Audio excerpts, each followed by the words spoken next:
Hi friends, எல்லோருக்கும் வணக்கம். Welcome back to our channel. Hope எல்லோரும் ஹெல்த்தியாக சந்தோஷமாக இருப்பீங்கன்னு நினைக்கிறேன்.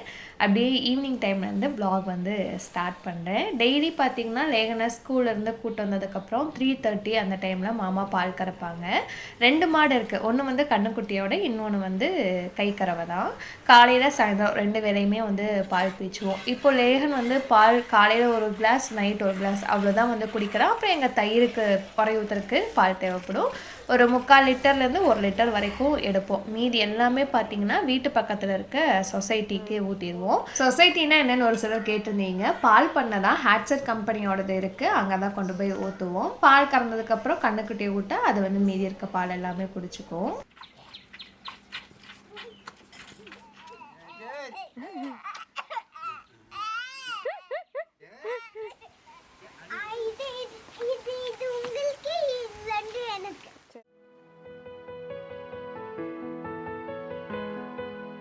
ரீசெண்டாக சேனலுக்கு பார்த்தீங்கன்னா ஹாமில்டன் பீச் பிராண்ட்லேருந்து பனினி மேக்கர் ரிவ்யூக்காக வந்து சென்ட் பண்ணியிருந்தாங்க.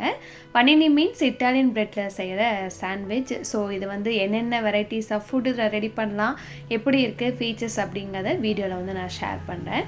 ஹாமில்டன் பீச் பார்த்திங்கன்னா அமெரிக்காவில் இருக்க number 1 small kitchen appliances brand. Over ஒரு 100 இயர்ஸாக அமெரிக்காவில் இருக்குது. இதோட பார்ட்ஸ் போத் இந்தியா அண்ட் அமெரிக்காவில் மேனுஃபேக்சர் பண்ணிகிட்ருக்காங்க. ஸோ இதில் பார்த்திங்கன்னா ஒரு சைடு வந்து லாக் கொடுத்துருக்காங்க, இன்னொரு சைடில் வந்து அட்ஜஸ்டபிள் ஸ்க்ரூ. ஒன்ஸ் குக்கிங் முடிச்சதுக்கப்புறம் லாக் பண்ணி எங்கே வேணாலும் நம்ம ஈஸியாக வந்து வச்சுக்கலாம்.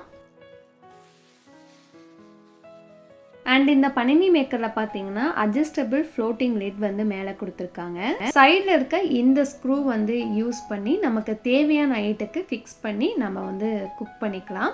இப்போது எந்த இடத்துல வச்சு ஃபிக்ஸ் பண்ணுறோமோ அந்த இடத்துல அப்படியே வந்து ஸ்டாப் ஆயிடும். ஃபுல்லாக க்ளோஸ் பண்ணுறனாலும் க்ளோஸ் பண்ணிக்கலாம், மீடியம் இல்லை ஃபுல்லாக ஓப்பனில் வச்சு நமக்கு எப்படி வசதியோ அந்த இடத்துல வச்சு ஸ்க்ரூவை டைட் பண்ணோம் அப்படின்னா அந்த இடத்துல கரெக்டாக வந்து ஃபிக்ஸ் ஆகிடும். மேலேயும் போகாது, கீழேயும் வந்து வராது. இந்த சூப்பரான ஃபீச்சர் வந்து கொடுத்துருக்கனால நம்ம ஸ்மால் பர்கர்லேருந்து 9 inch பீஸா, மல்டி லேயர் சாண்ட்விச், பனினிஸ் இந்த மாதிரி நிறைய ரெடி பண்ணலாம். இந்த ப்ராடக்ட் கூடவே 2 ஸ்கியூவர்ஸை கொடுக்குறாங்க. இதில் வந்து டிக்கா, அதுக்கப்புறம் grilled veggies, grilled fruits, grilled chicken, இந்த மாதிரி நிறைய வெரைட்டிஸ் ஆஃப் ஃபுட் வந்து நம்ம இதில் ரெடி பண்ணலாம்.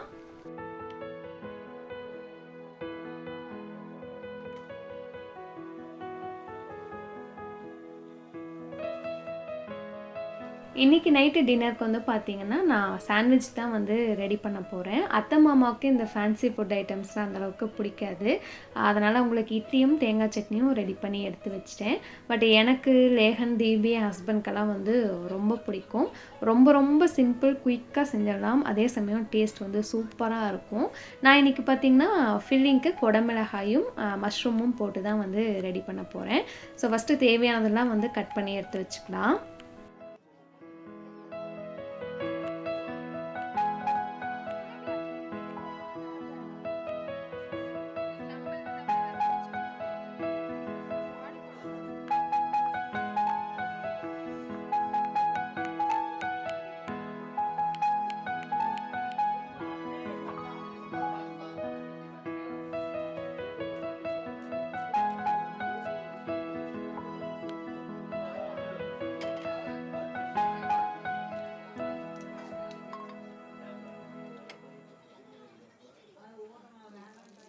ஃபர்ஸ்ட்டு சாண்ட்விச்சுக்கு உள்ளே வைக்கிற ஃபில்லிங் வந்து ரெடி பண்ணிக்கலாம். கடாயில் 1 கியூப் பட்டர் விட்டுருக்கேன். வெங்காயம் போட்டு லைட்டாக வதங்கினதுக்கப்புறம் மஷ்ரூமும் குடமிளகாயும் வந்து சேர்த்துக்கோங்க. ஃபில்லிங்க்கு உள்ளே வந்து மஷ்ரூம் குடமிளகாய் அதிகமாக இருந்தால் சாப்பிட்றக்கு வந்து நல்லாயிருக்கும்.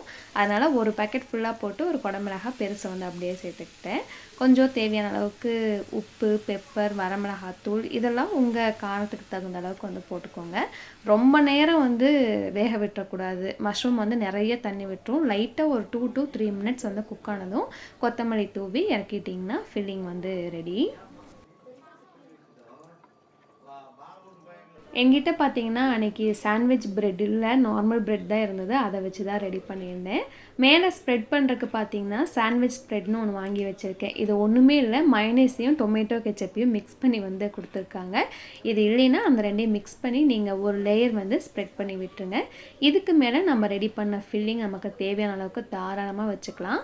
உள்ளே சேர்க்குற காய்கறியுமே நம்ம விருப்பம் தான், நமக்கு பிடிச்சதை வந்து சேர்த்துக்கலாம். அதுக்கு மேலே ஒரு லேயர் பார்த்தீங்கன்னா சீஸ் ஸ்லைஸ், அப்புறம் ப்ரெட் வச்சு க்ளோஸ் பண்ணிட்டோம் அப்படின்னா சாண்ட்விச்க்கான ஃபில்லிங் போட்டு ப்ரெட் வந்து ரெடி. இப்போ சாண்ட்விச் வந்து டோஸ்ட் பண்ணிடலாம். பனினி மேக்கர் ஆன் பண்ணி வித்தின் அ செகண்ட்குள்ளே பார்த்தீங்கன்னா ஹீட் ஆகிடுச்சு. 1400 வாட்ஸ் பவர்ஃபுல் ஹீட்டிங் எலிமெண்ட்ஸ் வந்து இருக்கனால ஹீட் வந்து ஈவனாக ஸ்ப்ரெட் ஆகி அந்த சர்ஃபேஸ் ஃபுல்லாகவே குயிக்காக ஹீட் ஆகிடுது. இதனால் ஃபுட்டுமே நம்மளுக்கு குயிக்காக வந்து ரெடி ஆகிரும். நான் மேலே கீழே 2 இடத்துலையுமே கொஞ்சமாக பட்டர் தடவிட்டு சாண்ட்விச் உள்ளே வச்சு க்ளோஸ் பண்ணிட்டேன். க்ளோஸ் பண்ணதுக்கப்புறம் நல்லா அந்த ஸ்க்ரூவை வந்து டைட் பண்ணிவிடுங்க. அண்ட் மேலே பார்த்தீங்கன்னா 2 லைட் இண்டிகேஷன் வந்து கொடுத்துருப்பாங்க. நம்ம க்ளோஸ் பண்ண உடனே ரெட் கலர் லைட் மட்டும்தான் எரியும், அப்படின்னா ப்ரீ ஹீட் ஆகிட்டு இருக்குன்னு அர்த்தம். ஒன்ஸ் க்ரீன் லைட் ஆன் ஆயிடுச்சுன்னா நம்ம சாண்ட்விச் வந்து குக்காக ஸ்டார்ட் ஆயிடுச்சுன்னு அர்த்தம். அது ஆன் ஆகி ஒரு 2 to 3 மினிட்ஸ்குள்ளேயே பார்த்தீங்கன்னா சாண்ட்விச் வந்து சூப்பராக ரெடி ஆயிரும். பெட்டர் ரிசல்ட்டுக்கு வந்து பார்த்தீங்கன்னா ஒரு 6 மினிட்ஸ் வந்து ப்ரீ ஹீட் பண்ணிக்கோங்க. அதாவது ஓப்பனில் வச்சே ஆன் பண்ணி விட்டிங்கன்னா ப்ரீ ஹீட் ஆகிரும். வித்தின் அ மினிட்குள்ளே சாண்ட்விச் வந்து ரெடி பண்ணி எடுத்துடலாம். அவ்வளோதான், நம்மளோட சூப்பரான சாண்ட்விச் வந்து ரெடி.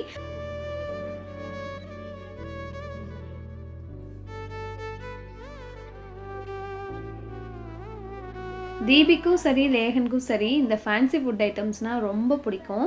அவனுக்கு ஃபில்லிங் வைக்காமல் சீஸ் மட்டும் வச்சு ரெடி பண்ணி கொடுத்தேன். இந்த மாதிரி வேலை செய்கிறதுனா எங்கே இருந்தாலும் வந்து ஓடி வந்துடுவா, நான் செய்கிறேன்னு.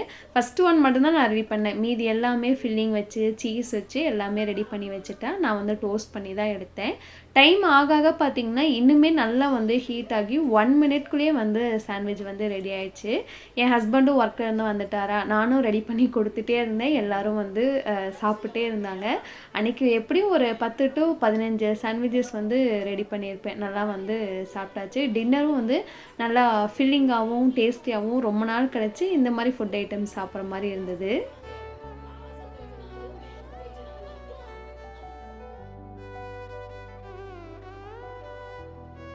முந்தின நாள் பார்த்தீங்கன்னா சாண்ட்விச் ரெடி பண்ணி சாப்பிட்டு அடுத்த நாள் தான் வந்து நான் க்ளீன் பண்ணுறேன். ஏன்னா சூடாக இருக்கும்போது க்ளீன் பண்ணக்கூடாது, நல்லா வந்து கூலானதுக்கப்புறம் க்ளீன் பண்ணோம். இதில் வந்து பார்த்திங்கன்னா நான்ஸ்டிக் சர்ஃபேஸ் வந்து கொடுத்துருக்கனால க்ளீனிங் வந்து ரொம்பவே ஈஸி. நம்ம என்ன ஃபுட்டு ரெடி பண்ணுறோமோ அதை பொறுத்து ட்ரை கிளாத் இல்லை வெட் கிளாத் எதை வச்சு வேணாலும் க்ளீன் பண்ணிக்கலாம். நான் ஃபர்ஸ்ட்டு பார்த்திங்கன்னா டிஷ்யூ பேப்பர் வச்சு மேலே கீழே நல்லா தொடச்சி எடுத்துகிட்டு அதுக்கப்புறம் மைல்டான ஒரு ஸ்க்ரப்பர் யூஸ் பண்ணி நல்லா ஸ்க்ரப் பண்ணிவிட்டு மைக்ரோ ஃபைபர் கிளாத் வச்சு தொடச்சி எடுத்துட்டேன். இது வந்து கிச்சனுக்கு யூஸ் பண்ணுறது கிடையாது. இதே கலரில் 3 வச்சுருக்கேன். இது இந்த மாதிரி ப்ராடக்ட்லாம் வாங்கினா க்ளீன் பண்ணுறதுக்கு யூஸ் பண்ணிகிட்டு இருக்கேன். நல்லா தொடச்சதுக்கப்புறம் இன்னொரு வாட்டி டிஷ்யூ பேப்பர் வச்சு க்ளீன் பண்ணால் சூப்பராக க்ளீன் ஆகிரும். இந்த சாண்ட்விச் மேக்கர் நல்லா காம்பாக்டாகவும் இருக்கும், அட் த சேம் டைம் நல்லா ஸ்பேஷியஸாகவும் இருக்கும். மோர் தென் அ சாண்ட்விச் மேக்கர்னே சொல்லலாம். ஏன்னா பீஸா, பர்கர், பனினி, டிக்கா, கிரில்டு வெஜ்ஜீஸ் இந்த மாதிரி நிறைய ஃபுட் ஐட்டம்ஸ் வந்து இதில் நம்ம ரெடி பண்ணலாம். எனக்கு ரொம்ப பிடிச்சதே இந்த ஹை குவாலிட்டி ஸ்டெயின்லெஸ் ஸ்டீல் பாடி தான். அவ்வளோ ப்ரீமியமாக கிளாஸியாக இருக்குது பார்க்குறக்கு. அதே சமயம் நம்ம கிச்சன் கேபினெட்டில் ஸ்டோர் பண்ண அதிக இடமும் தேவைப்படாது. அப்ரைட் ஸ்டோரேஜ்னு சொல்லுவாங்க. இந்த மாதிரி நிற்க வச்சு ஒயரெல்லாம் பின்னாடி டைப் பண்ணிவிட்டு எங்கே வேணாலும் ஈஸியாக வந்து ஸ்டோர் பண்ணிக்கலாம், ஈஸியாக எடுத்துகிட்டும் போய்க்கலாம் வெளியே. ஸோ இதோட டீட்டெயில்ஸ் லிங்க் எல்லாமே கமெண்ட் அண்ட் டிஸ்கிரிப்ஷனில் கொடுக்குறேன், செக் பண்ணி பாருங்கள்.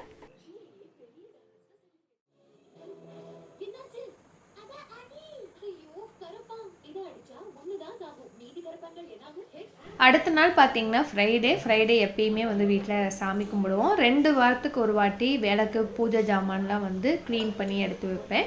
2 வீட்டில் இருக்க பூஜை ஜாமானுமே ஏதாவது ஒரு வீட்டில் வச்சு நான் க்ளீன் பண்ணுவேன். இப்போது ரீசெண்டாக நான் எப்படி க்ளீன் பண்ணுறேன் அப்படிங்கிறத ஷேர் பண்ணுறேன். ஃபஸ்ட்டு வந்து பார்த்திங்கன்னா டிஷ்யூ பேப்பரில் இந்த விளக்குக்கு வச்ச பொட்டு, எண்ணெய், மற்ற ஜாமானில் எக்ஸ்ட்ரா இருக்கிறது எல்லாமே வந்து தொடச்சி எடுத்துருவேன். தண்ணி நல்லா கொதிக்க வச்சுருக்கேன். நல்லா சூடாக இருக்கணும், அப்போ தான் அழுக்கு வந்து சீக்கிரம் வந்து போகும். நல்லா கொதிக்கிற தண்ணியில் ஒரு 2 எலுமிச்சம்பழத்தோட சாறு, உங்களோட பொருள் வந்து கம்மியாக இருந்தால் ஒரு பழம் பிழிஞ்சு விட்டிங்கன்னா போதும், அதுவே வந்து கரெக்டாக இருக்கும். பிழிஞ்சு விட்டுட்டு அந்த தோல் வந்து அதில் சேர்த்துக்கோங்க. இப்போ வந்து நம்ம லைட்டாக தொடச்சி வச்சுருந்தோம் டிஷ்யூ பேப்பரில் அந்த ஜாமான்லாம் வந்து உள்ளே சேர்த்துட்டு ஒரு 1 மணி நேரம் பக்கம் நல்லா வந்து ஊற விட்டுடலாம். எனக்கு வந்து தண்ணி கொஞ்சம் கம்மியாக இருந்தது, அதனால் சுடு தண்ணி தான் மறுபடியும் பிடிச்சிட்டு வந்து ஊற்றுனேன். தண்ணி எந்த அளவுக்கு சூடாக இருக்கோ அந்த அளவுக்கு நல்லா வந்து க்ளீன் ஆகும். பூஜை ஜாமான்லாம் பார்த்தீங்கன்னா 1 ஹவர் நல்லா ஊறணும். நான் வந்து அதெல்லாம் வாஷ் பண்ணி வச்சுட்டு அதுக்கப்புறம் தான் அந்த வீட்டுக்கு போயிட்டு ரெஃப்ரெஷ் ஆகிட்டு வருவேன். நடுவில் அந்த 1 ஹவர் டைம் இருந்தது, என்ன பண்ணலான்னு வந்து யோசிச்சுட்டு இருந்தேன். சரி கார்டனில் வந்து ஃப்ளவர் ஃபெர்டிலைசர் போடலான்னு யோசிச்சுட்டு எந்த டைமே கிடைக்கல. தீபியும் ஆடி 18 லீவில் வந்து வீட்டில் இருந்தா, சரி நம்ம ஃபுல்லாக வந்து ரெடி பண்ணி விட்டாதான் அப்படின்னு வேலையை ஸ்டார்ட் பண்ணோம். ஃபஸ்ட்டு வந்து பார்த்திங்கன்னா இந்த கத்திரிக்காய் செடி வச்சுருக்க ஏரியா வந்து ரொம்ப நாசம் பண்ணிடுச்சு கோழி. அதனால் ஃபுல்லாக வந்து கொத்தி விட்டு பாத்தியாட்ட கட்டி விட்டுடலாம் அப்படின்னு வந்து நானும் தீபி வந்து வேலையை ஸ்டார்ட் பண்ணோம். ஃபுல்லாக கொத்தி விட்டால் நான் பாத்தி கட்டி விட்டுட்டேன்.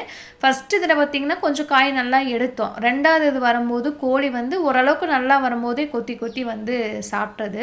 பாத்தி கட்டி விட்டுட்டு இன்னும் 1 to 2 நாளில் வந்து ஃபுல்லாக வந்து நெட்டு வந்து போட்டுடலான்னு பிளான் பண்ணியிருந்தோம். அன்னைக்கு ஈவினிங்கே பார்த்திங்கன்னா மாமா நெட்டும் வந்து வாங்கிட்டு வந்திருந்தாங்க. மேபி நெக்ஸ்ட் வீடியோலேயே நெட்டு போட்டதை காமிப்போம்னு நினைக்கிறேன்.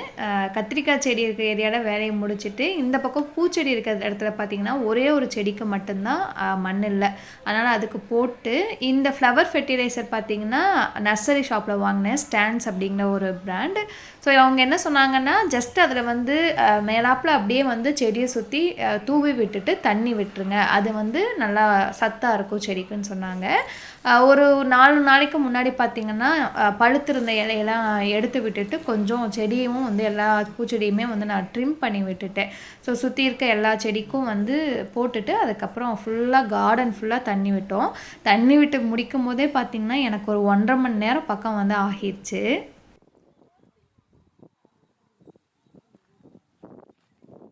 நாங்கள் இது வரைக்குமே பூச்செடிக்கும் சரி காய்கறி செடிக்கும் சரி எந்த உரமுமே போட்டதில்லை, நல்லா தான் வந்து பூத்துட்டு இருந்தது. சடனாக மழை பெஞ்சு இப்போ கொஞ்ச நாளாக மழை இல்லாமல் இருக்குல்ல, இந்த கிளைமேட் சேஞ்ச்னால ரோஸ் செடியில் லைட்டாக நோவு விழுந்த மாதிரி இருந்தது. அதனால தான் ஃப்ளவர் ஃபெர்டிலைசர் வாங்கிட்டு வந்து போட்டு விட்டுக்கிறேன், பார்க்கலாம் எப்படி வருது அப்படின்னு.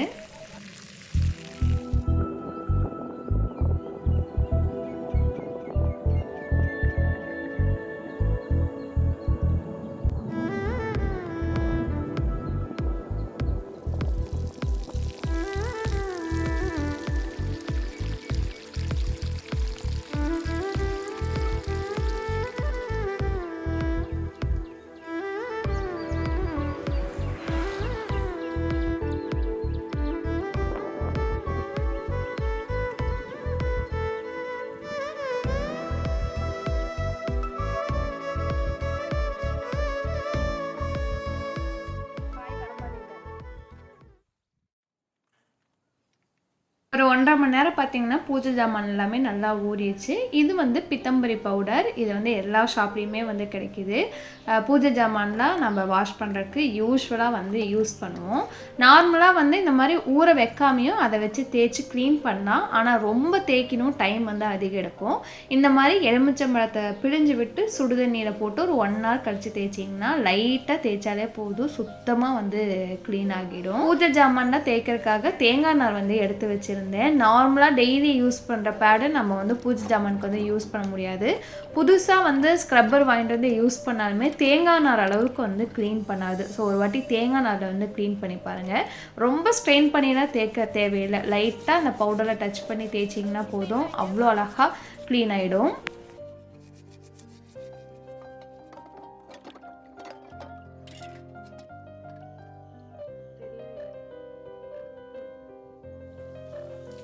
வெளியில் வச்சு நல்லா ஸ்க்ரப் பண்ணதுக்கப்புறம் டேப் வாட்டரில் ஒரு வாட்டி நல்லா வந்து வாஷ் பண்ணிடுவேன். அடுத்த டைம் நம்ம க்ளீன் பண்ணுற வரைக்குமே விளக்கு மற்ற ஜாமான்லாம் புதுசாக இருக்கணும் அப்படின்னா இந்த டிப் வந்து ஃபாலோ பண்ணுங்கள். நிறைய பேருக்கு தெரிஞ்சிருக்க வாய்ப்பு இருக்குது. நம்ம ட்ரிங்கிங் வாட்டர், ஆரோ வாட்டர் இருக்குது பார்த்தீங்களா, உப்பு தண்ணி இல்லாமல் ஆரோ வாட்டரில் வந்து ஒரு வாட்டி நல்லா வாஷ் பண்ணி எடுத்துட்டிங்கன்னா சூப்பராக பளிச்சுன்னு இருக்கும். நார்மலாக டேப் வாட்டரில் மட்டும் க்ளீன் பண்ணி வச்சிங்கன்னா ஃபஸ்ட் நாள் நல்லாயிருக்கும், 2வது 3ஆம் நாள் பார்த்திங்கன்னா லைட்டாக வந்து பிளாக் ஆகுற மாதிரி இருக்கும். இந்த மாதிரி ஆரோ வாட்டரில் க்ளீன் பண்ணும்போது நெக்ஸ்ட் வாஷ் வரைக்குமே பாத்திரம் புதுசு போல் வந்து இருக்கும்.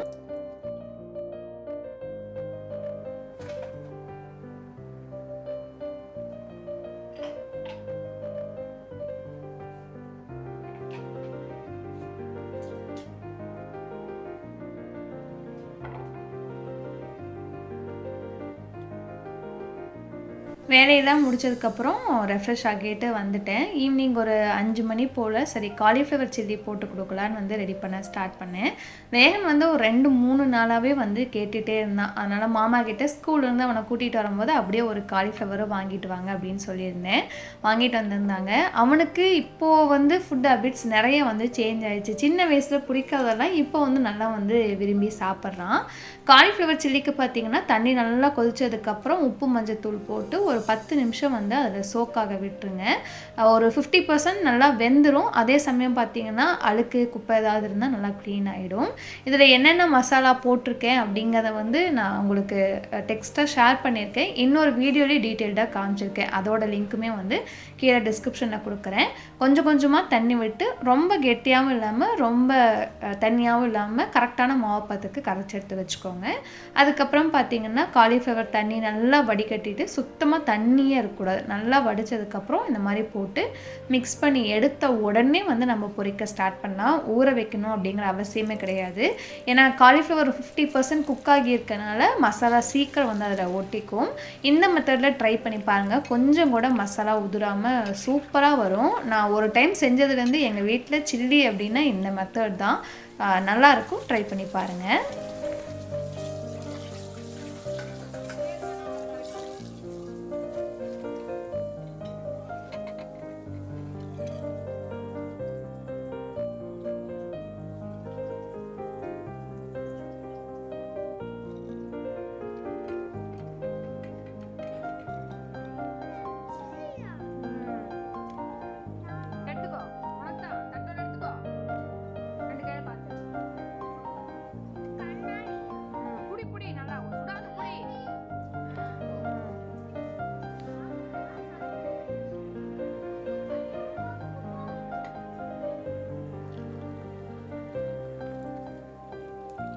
சுட சுட காலிஃப்ளவர் சில்லி 1 கப் ஸ்ட்ராங்காக காஃபி வச்சு ஈவினிங் ஸ்நாக் வந்து சூப்பராக இருந்தது. அப்படியே வீடியோவும் வந்து உங்களுக்கு சூப்பராக இருந்திருக்கும்னு நினைக்கிறேன்.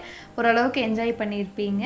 இதே மாதிரி இன்ட்ரெஸ்டிங்கான இன்னொரு வீடியோவில் நெக்ஸ்ட் வீக் மீட் பண்ணலாம். தேங்க்ஸ் ஃபார் வாட்சிங். பபாய்.